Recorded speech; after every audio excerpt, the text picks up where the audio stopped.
What is up, everyone? Circon here, bringing you guys another video. Today we're going to talk about Frontline in 2020. The first week is hit. This is the second day of the Frontline. And I should already be done. As you can see, I'm still rank 13 instead of 15. So you'd think I'm not done, but I actually am, because they fucked up the how much XP you need to get to rank 15. So I'm a little bit over rank 15, but we'll go into that in a second. So yeah, Frontline.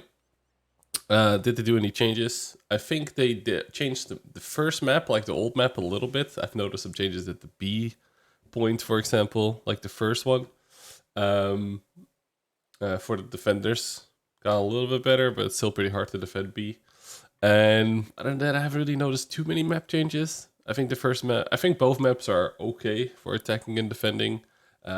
Just like always, I think defending is so boring compared to attacking. Attacking is so much more fun. So hopefully you're gonna get attacking more than defending, because yeah, I just think attacking is way more fun. The defending is just very boring, and the defending can lead to the worst games, because if you win as a defender, say you don't lose a single point and you win, there's no way you're gonna be general most of the time. There's one advantage of being a defender, and we'll go into that as well a little bit, because I'm gonna show you what I've been doing and a couple of tips and tricks, maybe, perhaps. Um, but yeah, so as a defender, you can get a lot of defense points, which is it's all about the objectives in Frontlines. So yeah. So anyway, Frontlines. Why should you do it? Why should you play it? It's basically a massive mode where it's, I don't know, like 40 against 40 or something on basically the equivalent of nine mini maps of a regular map, so all stitched together. And you can get these things. They cost 12 of these coins. You can get the old one as well. I already have it because I played season 1 of Frontlines, and yeah, it was quite the grind to get it. Now you can get for 12 coins either the Char Futur 4 or the Object 77 version 2. I think the Char Futur 4 is by far the most interesting one, and the Object is by far the most boring one out of all three of these. So yeah, how do you get the coins though? It's actually really simple. And so if you do Frontline stage 1, I believe there's just going to be if I'm not mistaken, 4 stages. Yeah, 4, because you get 3 coins. So at rank 5 you get a coin, an expedition token. You get a token at 10 and a token at 15. So you can get 3 now. I believe after you're done with getting to 15 this week, you just get missions. There's no more coins to be gotten, and you cannot grind ahead. There's also, and this is the only gripe I have at Frontlines at the moment in terms of the changes, is that you cannot re-grind this stage. As far as I know, at the moment, you cannot re-grind the Frontline. So that means that if you miss this week and you miss these 3 coins, you can no longer get both tanks, because you're gonna need every single coin. You're gonna need all 24 this whole year to get both tanks. Now, if you don't care about one, then you can miss out and play Steel Hunter as well, for example, right? So, because there's 4 stages here, 4 stages there, and you can get 3 coins in each stage. So, if you do only Frontline, you can get 12 coins and get a tank. If you do only Steel Hunter, because you don't like Frontline, you can still get a tank. If you do both, you can get both tanks, and you're still gonna miss out on one if you didn't get the AE phase 1 in season 1. There's also like a bunch of bonds and stuff. I think the rewards are a bit less than previously, but I think they're still okay, right? Now, so the downside is that you cannot go back. So say you miss stage 1 and you go to stage 2. As far as I know, you cannot grind the first stage, so you cannot in stage 2 get all the coins anyway. So be wary of that, and that's a change I don't like, because you might be on a fucking holiday, work might be busy, university might be busy, yada yada. So I don't like that. I think you should be able to do the previous stages as well. Personally, that's the only change I don't like. The rest of the changes are okay. The grind itself got a lot better. There's no need for and there is no boosters anymore. So Frontline boosters, the personal reserves, there was about halfway they introduced a booster to basically double your XP gained or from the ranks. And that's gone, and they told us back then that they're not gonna last. So hopefully you didn't, hang on to those thinking you could use them, because you can't. And so that frees up another slot that you can use, because you don't need that anymore. So that's nice, because then you get a bit more XP and stuff. And Frontlines is pretty decent for XP and credits. Not overly so. It's not like a Christmas event where you can get like 5 million credits in like 2 battles. It feels like that anyway. So yeah, keep that in mind. So there's also this thing from the combat reserve points that you can put into the getting some of these buffs, right? These activatables.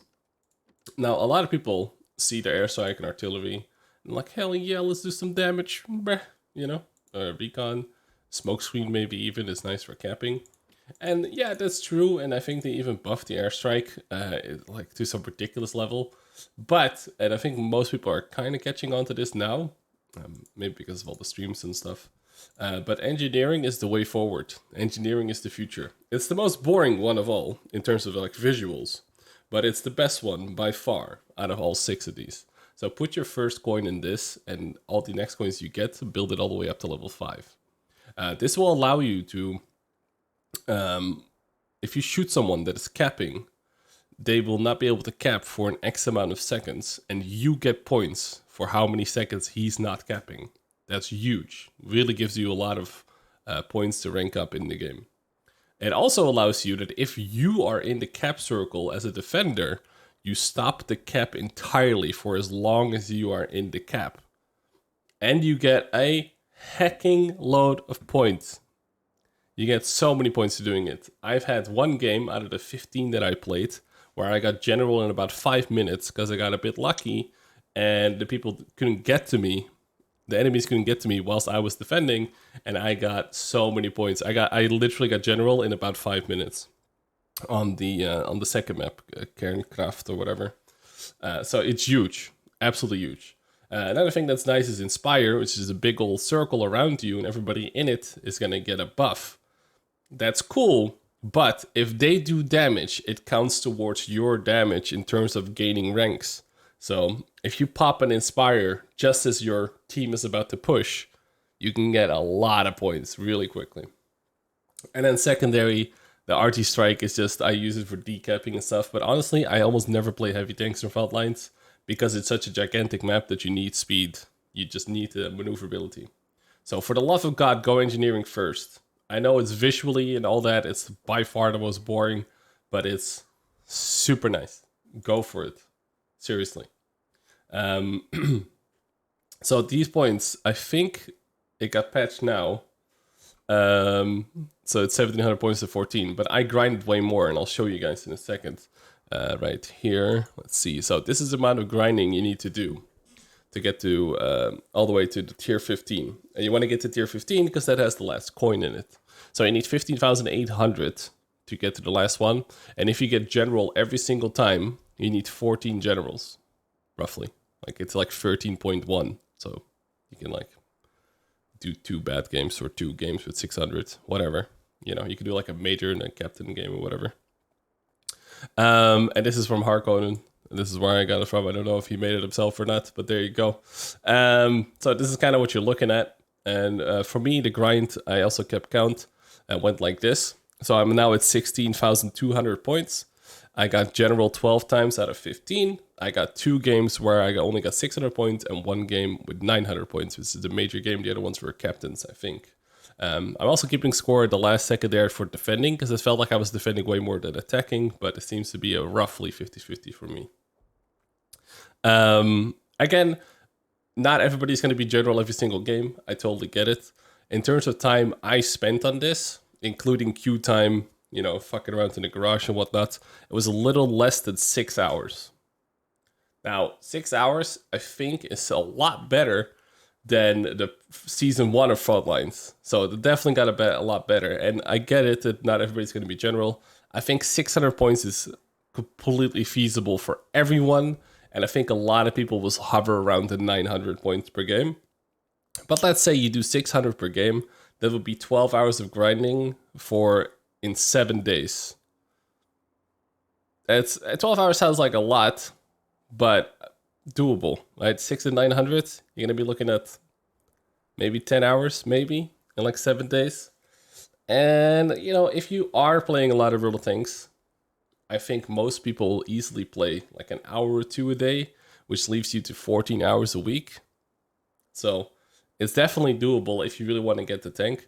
Again, you could just go for less coins, right? You can get only to rank 10, for example. And getting to rank 10 is a lot easier because you need more XP, as you can see, for the later ranks than you need for the first ranks. Getting to the first rank is really easy. Like getting to rank 2 is 400 points, then 500 for free, 600, then rank 5, which is 1 coin, is 700. So I'd advise you to at least get 2 coins and just get one of the tanks, one of the tier 9s that you really like, right? Because then you're gonna have, what is it, like 2, 4, 6, 8, and then you need to play Steel Hunter for 4 more coins, which should be doable in 4 stages. So getting one of these tier 9s is gonna be pretty damn easy. So keep that in mind. I think the one tank for everyone on the server is really easy if you're one of your main games of roll tanks. And you could just go for 12 coins out of 8 stages, 4 of Steel Hunter, 4 Frontlines. I think that's extremely doable. And I actually think for getting 2 reward tanks, it all depends on Steel Hunter, getting 2 tanks is actually pretty viable. And it seems like way less of a grind than I had to do for season 1 of Frontlines.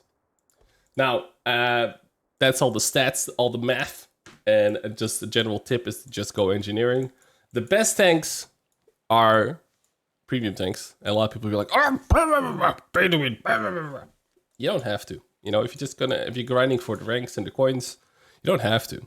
Playing a premium will just also give you credits, right? That's all tier 8s do.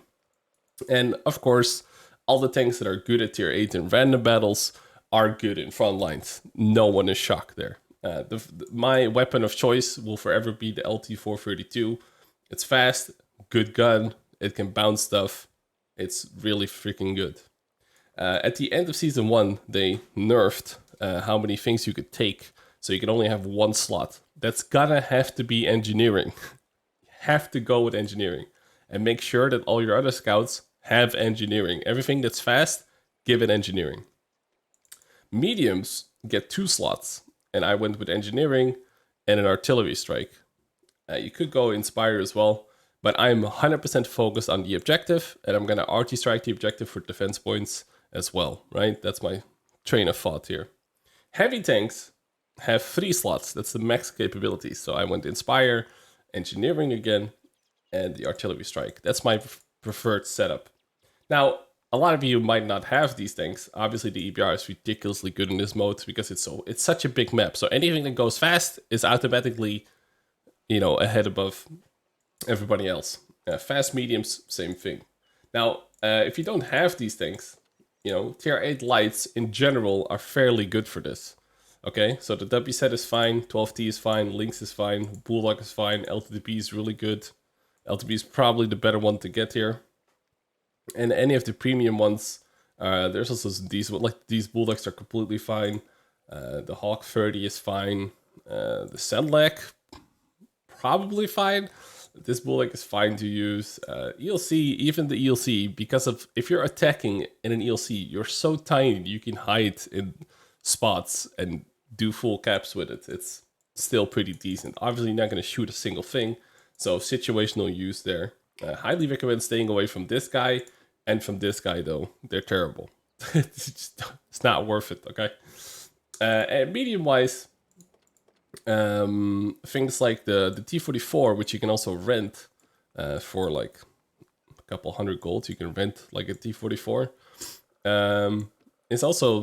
It's probably one of the better ones to get in general. I don't know why I'm not seeing it right now. There we go. T44, completely fine to use. Completely fine to use. And yeah, so just you need faster mediums, things with turrets. Stay away from super heavies, for the love of God. Some people seem to think that it's good for like capping or something. It's not. You're just gonna get shot, and if you get shot, then you're not capping because people are using engineering. Stay the hell away. Okay, you need to be opportunistic and cap when you know you're not gonna get reset, and you can do that with any tank. You might as well go with a fast one. So highly recommend staying with mediums and lights. Some people like to farm on the defending side with like a big ass TD, like a Rheinmetall. You could do that as well. I've by far like my secret to success is engineering and capping and resetting the cap. Focusing on that is by far the best way to do. Damage is extra. When I got general in 5 minutes, I had like 3,000 damage. Because all the damage I did was shooting people that are capping, and then, you know, let them not cap at all by being in there with engineering skill, and it's GG. So overall, it seems like the grind is way less. And if you only want to get one of the tier 9 tanks, it's a really good event. I think we're gonna see a boatload of those tier 9 reward tanks once people are able to get enough coins from both systems, right? We'll have to see how Steel Hunter's gonna pack out, how that's gonna go, because when it first came out, there was a lot of teaming going around, so people working together even though they're not in the same team kind of thing. So really curious how they're gonna tackle that. I'm hoping Steel Hunter is good because I do want to get both tanks. If the other mode is really trash, then I'm still gonna just do Frontlines and get the. I'm probably gonna go with the French tank since I already have the phase 1, and the Russian tank seems like a really boring tank to me. I still want it because, you know, it seems to be fairly easy to get the coins. But yeah, there you go. Some general tips for Frontlines, and hopefully you guys have been informed a little bit. And yeah, what do you guys think about the rewards? Are you guys gonna grind it? Like I said, I think the healthiest thing to do for like a casual player would just be getting to rank 10 every time, and then getting some more coins from Steel Hunter. And if you do find yourself close to rank 15, get the rank 15, get the extra coin there.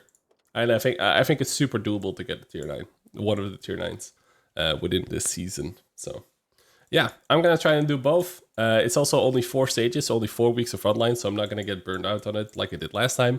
Last time I went ham, and then I didn't do the last 3 weeks of Frontlines or something like that. So 3 or 4 weeks, because I grinded so hard. So yeah, that's it for me. Thanks a lot for tuning in as always. Peace out. Hopefully you appreciate this little weirder video that isn't just like a replay. And yeah, catch you guys next time. Check out some other videos if you haven't already. Peace out, guys.